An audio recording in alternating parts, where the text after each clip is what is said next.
This is the Archie Miller Show, an inside look at Dayton Flyers basketball through the eyes of the coach.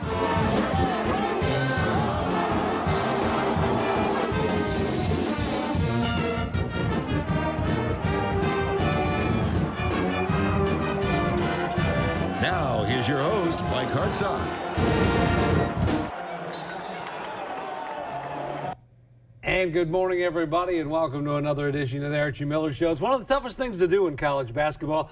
Go on the road twice in 1 week and come home with 2 wins, and the Dayton Flyers did that this week. Yeah, it's very difficult to get a road win. It's one of the best feelings in probably all of competitive team sports is to beat somebody on their floor. But with travel, with the venues, it's very difficult. And we were very fortunate this week to get off to a good start. And I thought, we finished off the week with a very gutty performance at St. Bonaventure. Back-to-back road wins in the same week, something a Dayton Flyer team hadn't done since 2009. And yesterday afternoon, a place that is very tough to play. It's very tough to get to, and it's very tough to play. Nice crowd at Bonaventure yesterday. Yeah, they had a great Saturday afternoon crowd. The students were terrific. And probably one of the more difficult places to play in our league just because of the support that they get. So I was proud of our guys. We battled some adversity throughout the game, a lot of foul trouble in the first half. We found a way to stay in the game, got a couple big stops, and then had a couple seniors make some big plays down the stretch. This is a Bonaventure team that was 9-1 coming in on their home court, so they know how to play there. And they're getting some good effort from some kids, especially that 7-footer. Coach Smith does a really good job. They have some much improved seniors in Wright, Kloof, and Ndoye. Those 3 guys are very, very good.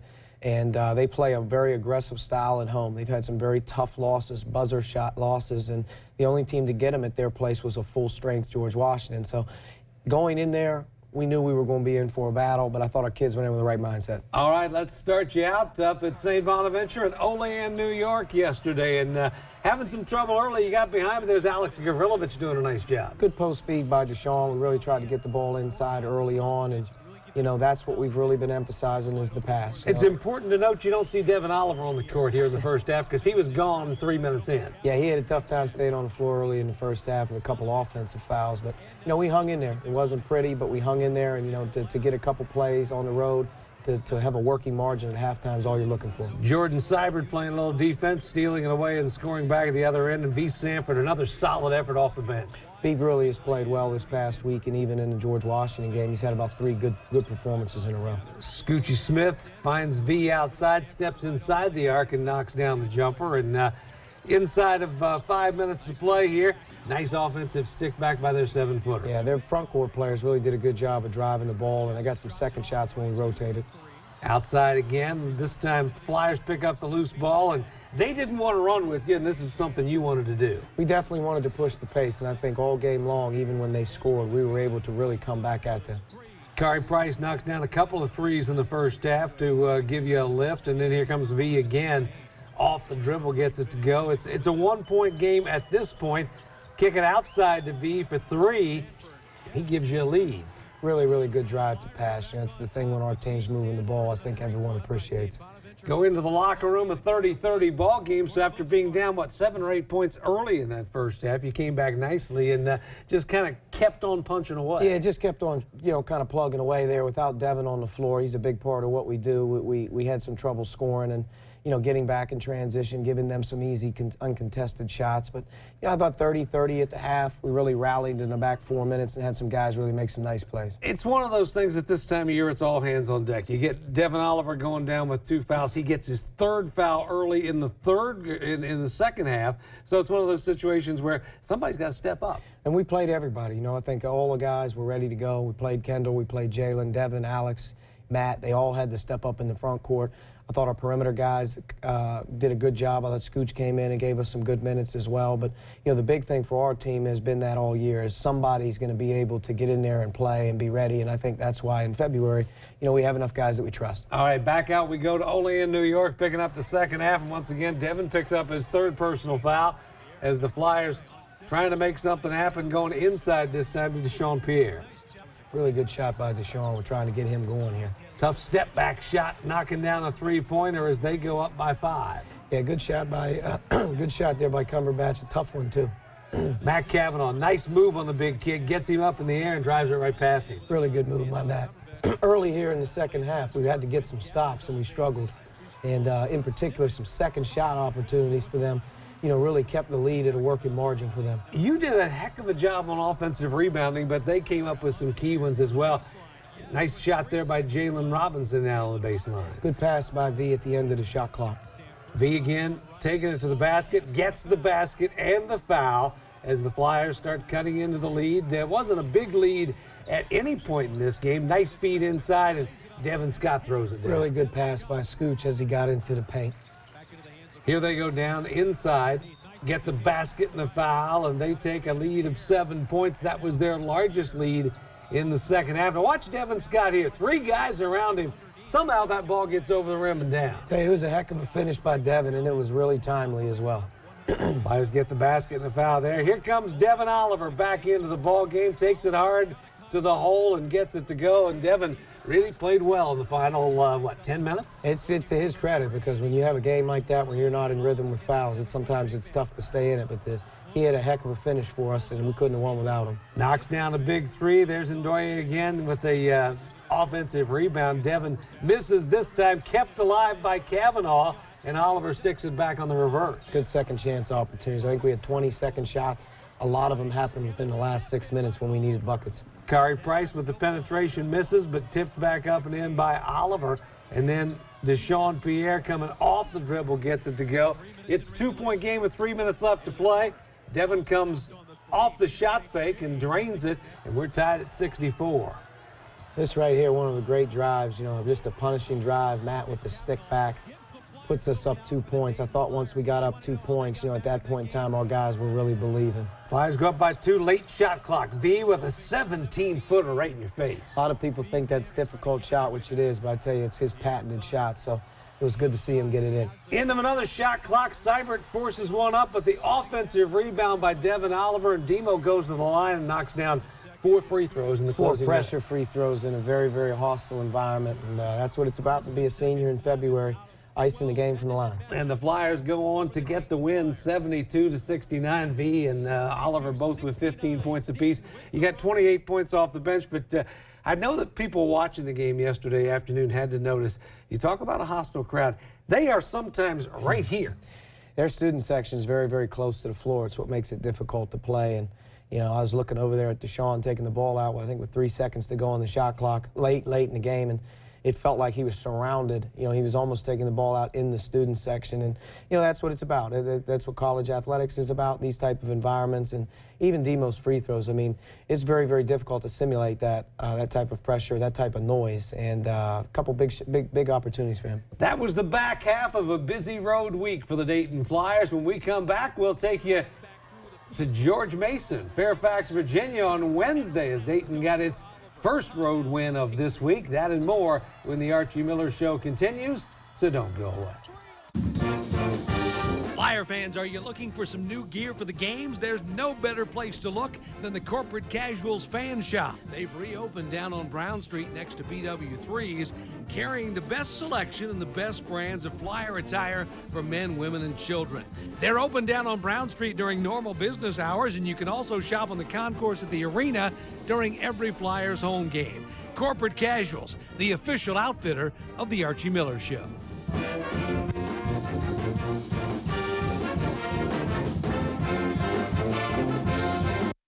Welcome back to the Archie Miller Show. And Coach, you look at a team that you faced earlier in the week in George Mason that had not won a game the entire season in conference play, but they're a team that took St. Louis to overtime a week earlier. They've been playing extremely hard, and they've had some, you know, really some tough outcomes, you know, with the UMass buzzer shot at home, losing at St. Louis, being up by 3 or 4 at the end of regulation. So they've had their moments, and I think what most people would try to do is put you in a corner that you're going to play this caged animal that's 0-7 that's going to bite your head off. And like we told our guys, it's not like they're the only team playing for something right now. So an attacking mentality, going to George Mason and being aggressive was our mindset. I thought we got off to a good start. And I also thought George Mason may have caught a little bit of that flat wind after a depressing loss. But for whatever it's worth, I don't care where you go. When you go on the road and you're able to win or play well, it's a good sign. George Mason, the new kids on the block in the Atlantic 10. Let's take you to Fairfax, Virginia, where the Flyers have have been a couple of times in non-conference games, but getting things going early. Off the dribble, Jordan Seibert played another nice game. He did good. He was very, very comfortable, I think, with his shot. He's also very comfortable right now putting it on the floor. And our team in general, whipping the ball around for open shots, that's kind of the key to the season right now. When we've lost our offense, it hasn't been there. Kari Price shooting three ball real well, as he has all season. And Matt Cavanaugh continues to have a lot more confidence down the stretch. He's coming around. You know, he's fought that conditioning battle after being off about 3 weeks. And sometimes at the start of the game, he's gasping for air. But I'll tell you one thing, he's coming around at the right time. Bad pass gives them the lead, but right back the other way, V. Sanford goes coast to coast with it and ties it. Good push by V. You know, he's playing very aggressive right now, and he's got a good way about him. Kari Price for three gives the Flyers a lead that they would not give up in this game as Dayton starts bolting it out. Nice bounce for Oliver that time, high off the back of the rim. Shooter's roll. Then Sanford off the dribble, knocks down another jumper as the Flyers start building a lead. It was a lead that really ballooned up after a while. You defensively really turned it up on them. They had a tough time. They had a tough time. I thought our defense, once we figured out that we had to rebound the ball a little bit, our defense to offense, that push that we had got going. We got some confidence, and then we finished the half very strong. Jalen Robinson starting to get a little confidence in the post and kick it outside. Deshaun Pierre with two hands. Big finish there by Deshaun, but a great pass by Cavanaugh. Didn't really start ballooning out until late in the first half. He just started opening things up a little bit. Scucci out of the corner knocks down a three-pointer, and it's up to close to double figures, and then it goes over that as Cavanaugh is able to work inside for three. A good feed by Jordan, good catch and finish by Matt. Under 2 minutes to play now, right about a minute to play, and this is what you were doing very well, penetrating and making them work. Yeah, I think when the ball comes inside out and we're able to at least penetrate off of the passes, you know, at times we can get teams in scramble mode, sort of, and had some guys make some really good plays. 15-point lead at halftime. You want to keep your foot on the gas. That's important. Obviously, just talking about playing, you know, the next 5 4-minute segments as if it's 0-0, much easier said than done for kids. But the start of the second half was very important for us, and I thought our defense created some offense. It got us out to even a bigger lead, and then at that point in time, it was about finishing the game off. Defensively this week, is as good a week as you've had all season? Maybe as active. When we're fouling still too much, but we're aggressive. And I think at times when we're not aggressive, you know, teams are able to do what they want to do. But I thought we were very aggressive, and we got stops with our activity. And if we can get stops, we can run. All right, let's take you back out to second half action in Fairfax, Virginia. And the Flyers up by 15 at halftime. It quickly goes higher than that as you really got off to a good start coming out. Really good start. Deflected balls off defense, lead to offense. And that lead quickly shot right up. And I think once we got that type of lead, we knew we were going to be able to play the way we wanted to. Last 7 minutes of the first half, first 3 minutes of the second half, they didn't score a point. Yeah, no field goals. We got to see if we can keep some teams off the line. But the thing we did the best this week, and I'm most proud of, is we didn't pout or do anything. When a team scored, we had that ball right back at them. Another great pass. And you can tell when we're confident how efficient we're playing. B. Sanford off the dribble gets it to go, and then down low, Alex Gavrilovic giving you some good minutes. He is. He's deserved it, and we got to do it by committee. Sanford again coming in, then spotting up for Seibert. Jordan with a nice shot fake gets him an open look. Yeah, guys are really trying to run him off the line. He's adjusted, and he's able to put the ball on the floor for a dribble or two for a pull-up. Nice pass in there by Scucci. Not much margin for error there. Very little, very little. Inside down low, and there's Alex again throwing one down. It's a 20-point lead at this point. Final 10 minutes kind of turned into a free throw shooting kind of. It did, you know, and I think part of it is us and playing with the lead. Part of it was, you know, the officiating got tight, and I thought that, you know, it was hard to kind of play the game the back 10 minutes with as many fouls as are called. Kyle Davis, nice penetration, gets the pass into Cavanaugh. Then you spread them out a little bit as they're trying to press and get the ball back. When teams press us, in most cases, we're able to get downhill on them, and especially when they're coming back. But a couple big shots here by V in the second half off the ball screen, late clock. Sanford pulls up and knocks it down, then Sanford, Sanford again, down the lane and scores it.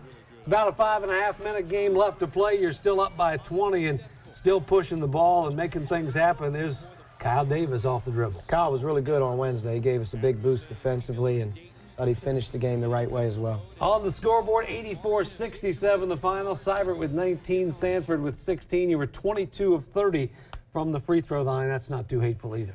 No, I mean, free throws have been a bugaboo for us at times, but I think right now, we're pretty comfortable going to the line, and some of these guys have really picked their percentages up, and even yesterday, some pressure free throws, so it was a good week for us. Flyers get a winning streak going, and you get to come back home, plus have a little bit of a break after Wednesday's game, and this time of year, that's not a bad thing. No, it's not bad at all. I mean, right now, keeping things fresh, we're in practice mode for about an hour and 15 to hour and 20 minutes right now, in and out. I mean, right now you know what to do. It's just about having a mind and some fresh attitudes, and I think that right now we have a good bounce about us. It's halftime here on the Archie Miller Show. When we come back, we are going to sit down and talk with the Flyers point guard, Kyrie Price, in the spotlight in just a couple of minutes.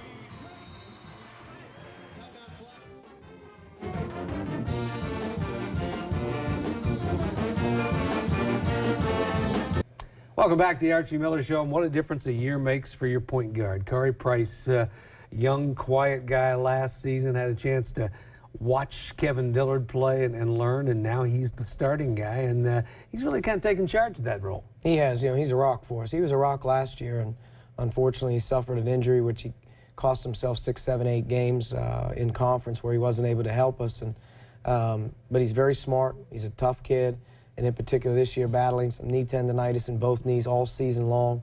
Didn't practice the month of January, just played in the games. And for right now, I think he's got a good way about him. That rest and recovery that we tried to give him in January has helped him get to February, and we can't do anything without him right now. You're a former point guard, and from what I know about you at North Carolina State, you were a vocal point guard. He's not a vocal point guard.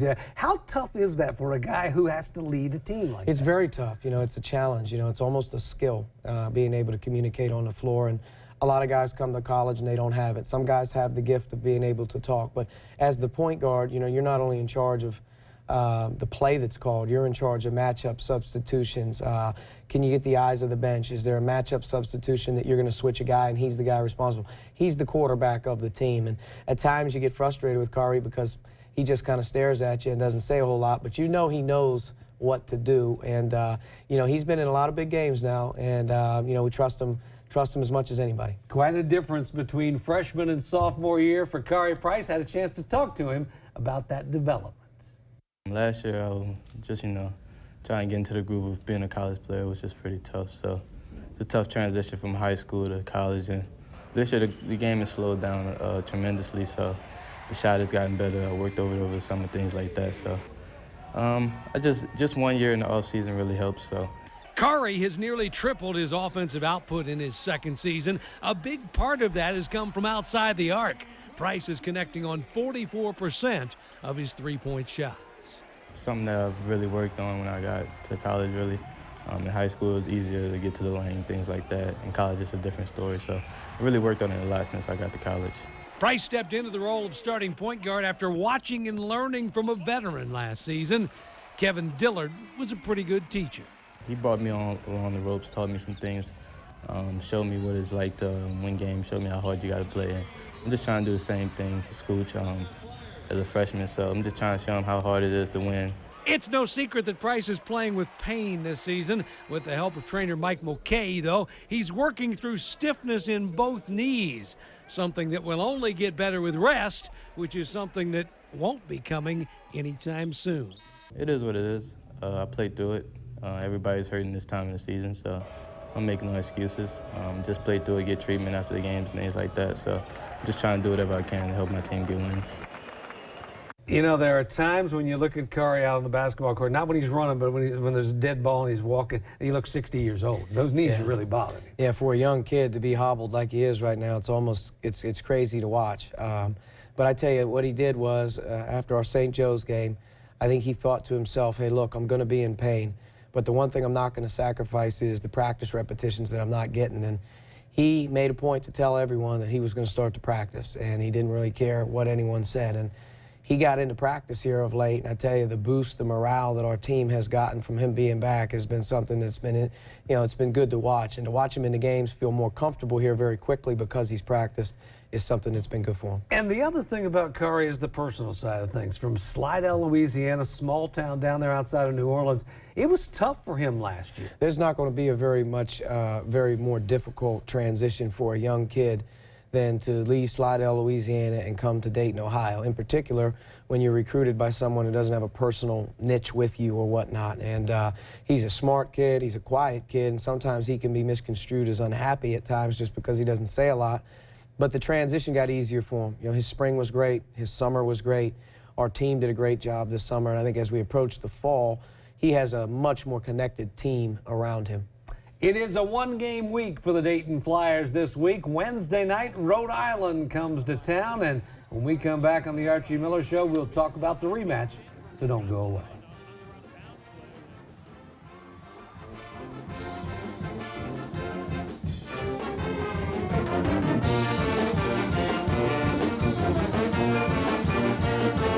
Welcome back to the Archie Miller Show. It's a one-game week for the Flyers as Rhode Island comes to town on Wednesday, a Rhode Island team that kind of spanked you a little bit up there last month. Really our low point of the season, to be honest with you. That was one of the soul-searching, having to really figure out how hard we were going to have to dig to get out of the hole. And from there, we started to work at it. And we had a good effort week before St. Joe's and lost on a heartbreaker and had to keep digging ourselves out.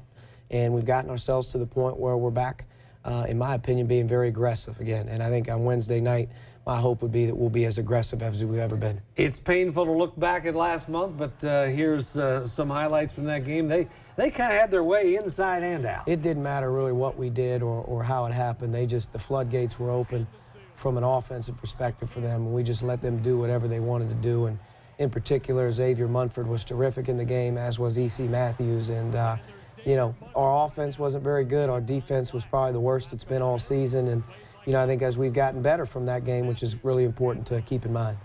It is a 7 o'clock game coming up on Wednesday night. We have it for you on digital channel 7.2, so you can watch it on our sister station, a Rhode Island team that, you know, like everybody else in the Atlantic 10, has their ups and downs, especially when they're away from home. Yeah, I mean, this is a very, very difficult league right now, and I think they have UMass here at home today, so they have an opportunity to get a big win at home, and they struggled at VCU, but you know, they had their way with us, and I think that's what we're going to concentrate on the most. And you know, we're in the back half of the conference play, and every game matters a lot right now. Back half of the conference, you're quickly creeping your way back up to 500. That's an important thing because, like we talked about last week, somebody's going to get to a 500 or so, maybe just a little bit better than that, and they're going to end up making some noise. Yeah, I mean, I think that in this league, you know, everybody wants to win every game, but if you're fighting into the upper echelon for a seed in the A10 tournament where, you know, you're 500 or above, you know, you've had a heck of a conference run in this league. And, you know, right now we're climbing uphill. We're continuing to fight, and I think the big thing is